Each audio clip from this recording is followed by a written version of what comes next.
Hi sweeties, how are you doing? Welcome to Simnaya. If this is your first time of coming across this channel, sweetheart, kindly smash the subscribe button, turn on the notification so you get notified each time I upload, and please give this video a thumb up. I appreciate you all, and I want to say a very big shout out to every one of you for all the support, all the love. You all are super awesome. I am grateful. So today we'll be talking something really very important, and it's about African American and Africa. I heard somebody asking, do African Americans, do they want to come back to Africa to invest or something? Can we just stop this diaspora war? Can we just stop? Now let me tell you all something. African Americans are in a financial position to start businesses in Africa. They have already started, and they should. So it's not like a thing of today. They have already started, and in 2018, businesses owned by African Americans grew more than 400% since a storm of protests against racial inequality. Isn't that interesting? You know what? Just take this to the screen. Let me roll this clip, then we'll come back to talk about it. There is nothing as beautiful as saying that Black Americans are coming over to invest, to come back home, because that is where Africa is their home. So I am glad that they are coming back home to start up something.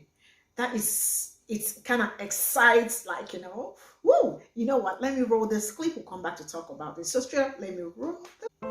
It's already starting. As you can see with these articles, African American investors support Africa. And now, after all the bullshit we had to deal with America, African Americans are in a financial position to start businesses in Africa, and they should. That's why I get mad when I see all these diaspora wars or these battles between Africans and African Americans. If we would all stop that bullshit and work together, we can make Africa economically strong. It does not need to have anybody else to do anything, because again, we are the original civilization. Ghana is even saying to Black Americans, come home, we'll help you build a life here. When they went to Africa to kidnap Africans, they didn't take people that were in loincloths with spears and fucking shooting arrows. They took the best out of Africa. They took architects, they took doctors, they took scientists, they took astrologists.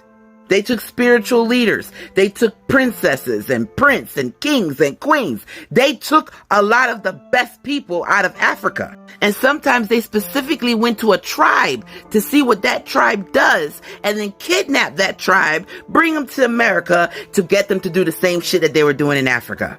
They just didn't kidnap random people willy-nilly. They had a strategic plan. But the one thing about Black people, our DNA, is in us. This is in us. That's why you see so many amazing Black people in this country. They just had two young Black women, I think they're in high school, who fucking solved a 2,000 year fucking math problem. Any genre you could pick, you're gonna find excellence with Black people. It's because it's in our DNA. They have suppressed us, oppressed us, weakened us. And now we have to deconstruct all of that brainwashing that they put into our mind. All of that, we hate ourselves. The hatred that we have for ourselves. We got to get that shit out of our minds. They taught us to hate our skin. They taught us to hate our features. They taught us to hate our hair. We got to stop hating ourselves. Stop with the division and work together. Because if Africa is economically strong, they will stop unaliving us the way they unalive us now. They keep trying to be our saviors. They keep preaching us religion so that we can wait on a God, wait on Jesus. We've been waiting for 400 years. And it frustrates me. Malcolm X even tried to get African Americans and Africans to work together. Because he knew, just like I know, that if we do work together, we would get shit done. We have to stop with the division and work together. I mean, this is African American, this brightened my day. I am so happy. I am super happy hearing this from her. And not until we stop all this diaspora war, come together and build, make great things. Like you heard what she said, when they came to Africa, they took the very best. When I say the very best, the very best. And there is also another video I want you to see. I want you to know that, some people are always like, when I go to Africa, they are going to know that I am a foreigner. Nobody will know. It's even only when you tell them. When they hear your accent, they might be like, oh, probably she lived abroad or something like that. Or people will not know. Not until you tell them. Yes. Seglu, there is also something I wanted to see from African Americans' experience. So here we go. Africans see African Americans as Africans. You're going to have people that say, oh, Africans don't see African Americans as Africans. They see us as foreigners. I've been to the African continent. I've lived on the African continent. I studied at the University of Johannesburg for an exchange program. One of the questions I was constantly asked was, where are you from? I'd say the United States. They would ask me, where are you really from? They're implying an African country. Because as a Black American, when you are on the African continent, Africans don't know you're from the States until you start speaking.